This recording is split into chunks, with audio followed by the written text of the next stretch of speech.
ಮಧ್ಯೆ ಶವವಿಟ್ಟು ಪ್ರತಿಭಟನೆ ನಡೆಸುತ್ತಿರುವ ಗ್ರಾಮಸ್ಥರು, ಮೃತ ಕುಟುಂಬಸ್ಥರನ್ನ ಮನವೊಲಿಸುತ್ತಿರುವ ಪೊಲೀಸರು.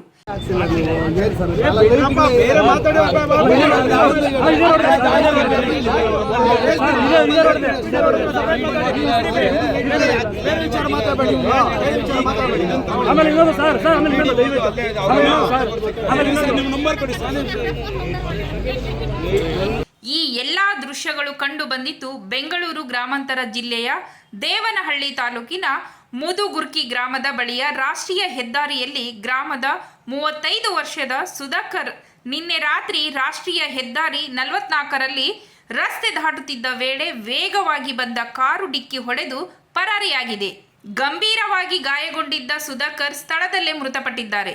ಬೆಂಗಳೂರು ಟು ಬಳ್ಳಾರಿ ಸಂಪರ್ಕಿಸುವ ರಾಷ್ಟ್ರೀಯ ಹೆದ್ದಾರಿಯಲ್ಲಿ ನಡೆದ ಈ ಅಪಘಾತ ಗ್ರಾಮಸ್ಥರ ಆಕ್ರೋಶಕ್ಕೆ ಕಾರಣವಾಯಿತು. ಮುದಗುರ್ಕಿ ಗ್ರಾಮದಲ್ಲಿ ಇದು ಮೊದಲ ಅಪಘಾತವಲ್ಲ. ಇದೇ ಹೆದ್ದಾರಿಯಲ್ಲಿ ಈಗಾಗಲೇ ಅನೇಕರು ಪ್ರಾಣ ಕಳೆದುಕೊಂಡಿದ್ದಾರೆ ಎಂದು ಆಕ್ರೋಶ ವ್ಯಕ್ತಪಡಿಸಿದ ಗ್ರಾಮಸ್ಥರು, ಮೃತ ಸುಧಾಕರ್ ಕುಟುಂಬದ ಅತ್ತೆ, ತಾಯಿ ಹಾಗೂ ಅಕ್ಕ ಕೂಡ ಇದೇ ಸ್ಥಳದಲ್ಲಿ ಅಪಘಾತಕ್ಕೆ ಬಲಿಯಾಗಿದ್ದಾರೆ ಎಂದು ಕಣ್ಣೀರಿಟ್ಟರು. ಪದೇ ಪದೇ ಜೀವಹಾನಿ ಸಂಭವಿಸುತ್ತಿದ್ದರೂ ಅಂಡರ್ ಪಾಸ್ ನಿರ್ಮಾಣ ಸೇರಿದಂತೆ ಯಾವುದೇ ಶಾಶ್ವತ ಕ್ರಮ ಕೈಗೊಳ್ಳುತ್ತಿಲ್ಲ ಎಂದು ಆರೋಪಿಸಿದರು.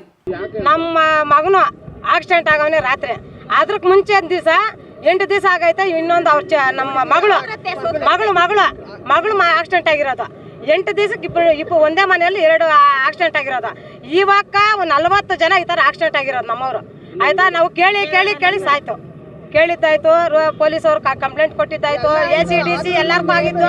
ಆಮೇಲೆ ರೂಟ್ ಇದಾರಲ್ಲ ಅವ್ರ ಅಧಿಕಾರಿಗಳಿಗೆಲ್ಲ ಇದು ಮಾಡಿದ್ದಾಯ್ತು. ನಮ್ಗೆ ಅಂಡರ್ ಪಾಸ್ ಮಾಡಿಕೊಡ್ರಿ ಅಂದ್ವಿ, ಅವರು ತಲೆ ಹಾಕೊಂಡಿಲ್ಲ. ಆಯ್ತಾ, ಅದಕ್ಕೋಸ್ಕರ ನಮ್ಗೆ ನ್ಯಾಯ ಸಿಗಬೇಕು. ಅದಕ್ಕೋಸ್ಕರ ನಾವು ಸ್ಟ್ರೈಕ್ ಮಾಡ್ತಾ ಇರೋದು. ಹೆಣ ಅಂತೂ ಇವತ್ತು ಉಣ್ಸಲ್ಲ. ನಮ್ಗೆ ಸ್ಟ್ರೈಕ್ ಇದು ನ್ಯಾಯ ಸಿಗಕಂటే ನಾವು ಸ್ಟ್ರೈಕ್ ಮಾಡಲ್ಲ, ಸ್ಟ್ರೈಕ್ ಮಾಡ್ತೀವಿ ನಾವು. ಆಯ್ತಾ, ಬಂದವ್ರೆ ನಾವು ಅದು ಇಲ್ಲಿ ಹೆಣ ಇಕ್ಕಿದ್ವಿ ಇಲ್ಲಿ.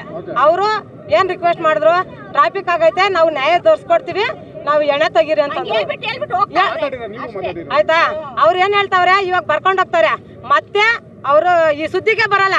ಅದಕ್ಕೋಸ್ಕರ ನಾವ್ ಇವತ್ತಂತೂ ಮೊನ್ನೆ ಮಾಡಕ್ ಹೋಗಲ್ಲ. ನ್ಯಾಯ ಸಿಗಕಂಟ ಮೊನ್ನೆ ಮಾಡಕ್ ಹೋಗಲ್ಲ. ನಾವು ನ್ಯಾಯ ಸಿಗ್ಬೇಕು, ಇದೇ ಹೋರಾಟ ಮಾಡ್ತಾ ಇರೋದು ನಾವು ಅಷ್ಟೇ. ಅಪಘಾತದ ಬಳಿಕ ಗ್ರಾಮಸ್ಥರು ಹಾಗೂ ಕುಟುಂಬಸ್ಥರು ಮೃತದೇಹವನ್ನು ರಾಷ್ಟ್ರೀಯ ಹೆದ್ದಾರಿ ಮಧ್ಯೆ ಇಟ್ಟು ಪ್ರತಿಭಟನೆ ನಡೆಸಿದರು.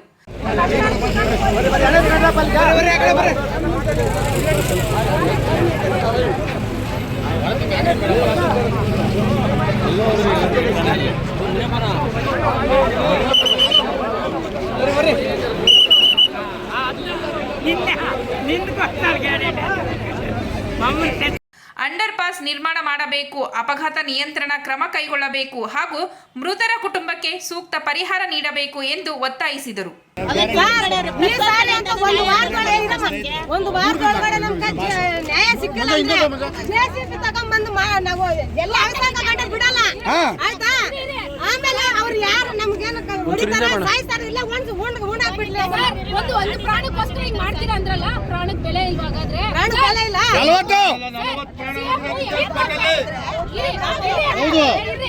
ಸಿಎಂ ಎವಿಕ್ಟ್ ಆಗ್ಬೇಕಂದ್ರೆ ಜನ ಬೇಕು. ಜನ ಇದ್ರೇನೆ ಅಲ್ವಾ ಸರ್ ಸಿಎಂ ಆಗೋದು? ಅಲ್ಲ ಸರ್, ಸಿಎಂ MLA ಬಂದ್ರೆ ರೋಡ್ ಬ್ಲಾಕ್ ಮಾಡ್ಬಿಡ್ತಾರೆ. ನಮ್ಗ್ ಬೆಲೆ ಇಲ್ವಾ? ಪ್ರಾಣ ಇಲ್ವಾ ನಮ್ದು? ಓಟ್ ಬೇಕಾದ್ರೆ ನಮ್ಮಿಂದ ಸರ್ MLAಗಳಾಗೋದು. ಓಟ್ ನಮ್ಮಿಂದ ಬರ್ತಾರವ್ರ. ನ್ಯಾಯ ಕೇಳಿದಕ್ಕೆ ಪೊಲೀಸರು ಹೇಳ್ತಾರೆ ನಿಮ್ಮ ಮೇಲೆ ಕೇಸ್ ಹಾಕ್ತೀವಿ ಅಂತ. ಅಲ್ಲಿಗೆ ಸತ್ತೋರ್ ಮೇಲೆ ನಮ್ಮ ಮೇಲೆ ಕೇಸ್ ಹಾಕೋದ? ನ್ಯಾಯ ಕೇಳಿದಕ್ಕೆ ಈ ತರ ಮಾಡೋದಲ್ಲ. ಲಾಠಿ ಚಾರ್ಜ್ ಮಾಡ್ತಾರಂತೆ. ಲಾಠಿ ಚಾರ್ಜ್ ಮಾಡ್ಲಿ, ನಾವಿಲ್ಲೇ ಸತ್ತೋತೀವಿ. ರಸ್ತೆ ಮಧ್ಯದಿಂದ ಶವ ತೆರವುಗೊಳಿಸಲು ಅಧಿಕಾರಿಗಳು ಹರಸಾಹಸ ಪಟ್ಟ ದೃಶ್ಯಗಳು ಕಂಡುಬಂದವು. ಈ ರಸ್ತೆಯಲ್ಲಿ ಪ್ರತಿದಿನವೂ ಅಪಘಾತ ಆಗ್ತಿದೆ. ಎಷ್ಟು ಜನ ಸತ್ತರೂ ಯಾರು ಗಮನ ಕೊಡ್ತಿಲ್ಲ. ನಮಗೆ ಅಂಡರ್ ಪಾಸ್ ಬೇಕು, ಸ್ಪೀಡ್ ಕಂಟ್ರೋಲ್ ಕ್ರಮ ಬೇಕು, ಇಲ್ಲದಿದ್ದರೆ ಇನ್ನಷ್ಟು ಜೀವ ಹೋಗುತ್ತವೆ. ಪ್ರತಿಭಟನೆ ತೀವ್ರವಾಗುತ್ತಿದ್ದಂತೆ ಸ್ಥಳಕ್ಕೆ ಬೆಂಗಳೂರು ಗ್ರಾಮಾಂತರ ಜಿಲ್ಲೆಯ ಹಿರಿಯ ಪೊಲೀಸ್ ಅಧಿಕಾರಿಗಳು, AC ತಹಸೀಲ್ದಾರ್ ಹಾಗೂ ರಾಷ್ಟ್ರೀಯ ಹೆದ್ದಾರಿ ಪ್ರಾಧಿಕಾರದ ಅಧಿಕಾರಿಗಳು ಭೇಟಿ ನೀಡಿದರು. ಗ್ರಾಮಸ್ಥರ ಜೊತೆ ಮಾತುಕತೆ ನಡೆಸಿ ಸೂಕ್ತ ಕ್ರಮ ಕೈಗೊಳ್ಳುವ ಭರವಸೆ ನೀಡಿದರು. ಹಿರಿಯ ಅಧಿಕಾರಿಗಳ ಭರವಸೆ ಹಿನ್ನೆಲೆ ಗ್ರಾಮಸ್ಥರು ಕೊನೆಗೆ ಪ್ರತಿಭಟನೆ ಕೈಬಿಟ್ಟರು. ಸುಧಾಕರ್ ಅಂತ 2 ಹೆಣ್ಮಕ್ಳಿದ್ರು. ಅವ್ರ ಹೆಂಡತಿ ಹೆಸರು ಮುನ್ರತ್ನ ಅಂತ. ಹೋದ ವರ್ಷ 4-5 ವರ್ಷ ಆಯ್ತು ಅವ್ರ ಅಮ್ಮ ತೀರೋಗಿ. ಇದೇ ಶೇಮ್ ರೋಡಲ್ಲೇ ಅವ್ರ ಅಮ್ಮ ತೀರೋದ್ರು. ಶೇಮ್ ಅವ್ರ ಅತ್ತೆ ತೀರೋದ್ರು 2 ದಿವಸದಲ್ಲಿ. ಇವಾಗ ಮಗ ತೀರೋಗಿದ್ದಾನೆ. ಶೇಮ್ ಅವ್ರ ಫ್ಯಾಮಿಲಿನಲ್ಲಿ 4-5 ಜನ ರೋಡಲ್ಲೇ ನ್ಯಾಯ ಕೊಟ್ಟೆ ಇವರು ಈ ಟೈಮ್ ಬರ್ತಾರೆ, ಏನೋ ಅಂತ ಹೇಳ್ಬಿಟ್ಟು ಹೋಗ್ತಾ ಇರ್ತಾರೆ. ಅವ್ರು ನ್ಯಾಯ ಬೇಡವಾ? ಇಲ್ಲಿ ರಾಜಕೀಯಗಳು ಏನಾದ್ರು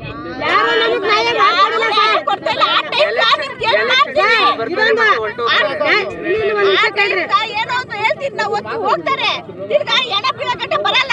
ಇಲ್ಲಿ ಎಣ ಬಿದ್ದ ಮೇಲೆ ಬರ್ತಾರೆ, ಎಣ ಬೀಳಗಟ್ಟೆ ಬರಲ್ಲ. ಅವ್ರು ಈ ಕಡೆ ಏನಕ್ಕೂ ಬರಲ್ಲ. ಆಗುತ್ತಾನೆ ಇದೆ ಸರ್. ಎಷ್ಟು ಮಕ್ಕಳು ಆಗ್ತಾ ಇರೋದು ನಮ್ಮ ಫ್ಯಾಮಿಲಿನಲ್ಲಿ 4 ಎಣ ಬಿದ್ದೈತೆ ನಮ್ಮ ಫ್ಯಾಮಿಲಿನಲ್ಲಿ. ಕೂಲಿ ಕೆಲಸ ಮಾಡ್ತಾ ಇದ್ರು ಸರ್.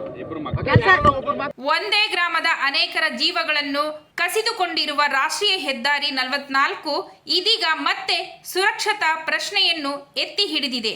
ಅಧಿಕಾರಿಗಳ ಭರವಸೆ ಎಷ್ಟು ಬೇಗ ಕಾರ್ಯರೂಪಕ್ಕೆ ಬರುತ್ತದೆ ಅನ್ನೋದನ್ನ ಕಾದು ನೋಡಬೇಕಿದೆ.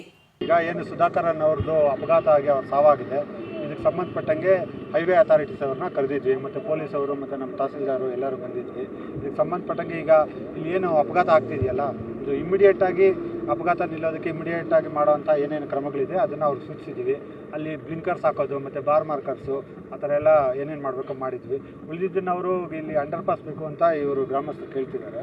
ಅದಕ್ಕೆ ಸಂಬಂಧಪಟ್ಟಂಗೆ ಅವರು ಹೈವೇ ಅಥಾರಿಟಿ ಅವರು ಪ್ರಪೋಸಲ್ ಈಗಾಗಲೇ ಕಳಿಸಿದಾರಂತೆ. ಅದನ್ನು ಸ್ವಲ್ಪ ಬೇಗ ಇದು ಕಂಪ್ಲೀಟ್ ಮಾಡಿ ಅಂತ ಅವ್ರಿಗೆ ಡೈರೆಕ್ಟ್. ಸರ್, ಈ ಬೇಡಿಕೆ ಇರೋದು ತುಂಬ ವರ್ಷಗಳಿಂದ ಇದೆ, ಆದರೆ ಯಾಕೆ ನಿರ್ಲಕ್ಷ್ಯ ವಹಿಸ್ತಿದ್ದಾರೆ? ಇದಕ್ಕೆ ನಮ್ಮ DC ಅವರ ಅಧ್ಯಕ್ಷತೆಯಲ್ಲಿ ಅವ್ರಿಗೆ ಗಮನಕ್ಕೆ ತಂದು ಇದನ್ನು ಬೇಗ ಆಗೋಂಗೆ ನಾವು ಮಾಡ್ತೀವಿ. ಸರ್, ಇದೊಂದೇ ಗ್ರಾಮ ಅಲ್ಲ, ರಾಷ್ಟ್ರೀಯ ಹೆದ್ದಾರಿಯಲ್ಲಿ ಆಗಿ ಹೋಗುವಂಥ ಎಲ್ಲ ಗ್ರಾಮಗಳಲ್ಲಿ ಇದೇ ಪರಿಸ್ಥಿತಿ ಆಗಿದೆ. ಒಂದಲ್ಲೊಂದು ಅಪಘಾತಗಳು ಆಗ್ತಾನೆ ಇರ್ತವೆ. ಇದ್ರ ಕುರಿತಾಗಿ ಏನಾದರೂ ಹೆಚ್ಚಿನ ಕ್ರಮ ಆಗುವಂಥ ಕೆಲಸಗಳಾಗುತ್ತೆ? ಇಲ್ಲ, ಈಗ ಇಲ್ಲೇನು ಸಮಸ್ಯೆ ಆಗಿದೆಯಲ್ಲ ಇದಕ್ಕೆ ಸಂಬಂಧಪಟ್ಟಂಗೆ ನಾವು ಆದಷ್ಟು ಬೇಗ ಕ್ರಮ ಕೈಗೊಳ್ಳೋಕೆ ಹೇಳಿದ್ದೀವಿ. ನಮ್ಮ ಮಾನ್ಯ ಜಿಲ್ಲಾಧಿಕಾರಿಗಳವ್ರಿಗೂ ಅವ್ರ ಗಮನಕ್ಕೂ ತರ್ತೀವಿ. ಅವ್ರಿಗೂ ಗೊತ್ತಿದೆ ಈ ವಿಚಾರ. ಏನು ಬೇಕೋ ಅಗತ್ಯ ಸೂಚನೆಗಳನ್ನು ಸಂಬಂಧಪಟ್ಟ ಇಲಾಖೆ ಇಲ್ಲ, ಈಗ ಇಮಿಡಿಯೇಟಾಗಿ ಮಾಡೋವಂಥ ಬ್ಲಿಂಕರ್ಸು ಮತ್ತು ಬಾರ್ ಮಾರ್ಕರ್ಸು ಅದನ್ನೆಲ್ಲ ಇವತ್ತೇ ಮಾಡಿ ಅಂತ ಹೇಳಿದ್ವಿ. ಅಂದರೆ ಮೇ ಬಿ ನಾಳೆಯಿಂದ ಅವ್ರು ಶುರು ಮಾಡ್ಬೋದು. ಮತ್ತು ಇಲ್ಲಿ ಲೈಟ್ ಸಿಸ್ಟಮು ಇದೆಲ್ಲ ಹಾಕೋಕ್ಕೆ PDO ಅವ್ರಿಗೆ ಹೇಳಿದ್ವಿ. ಇಲ್ಲಿ ಲೈಟ್ಸ್ ಇಲ್ಲ ಅಂತ ಹೇಳ್ತಿದ್ರು. ಅದೆಲ್ಲ ಈಗ ತುರ್ತು ಈಗ ಏನು ಮಾಡಬೇಕಾಗುತ್ತೋ ಅದನ್ನೆಲ್ಲ ಈಗ ಮಾಡ್ತಾರೆ. ಉಳಿದಿದ್ದನ್ನು ಆದಷ್ಟು ಬೇಗ ಮಾಡೋಕ್ಕೆ ಹೇಳಿದ್ವಿ.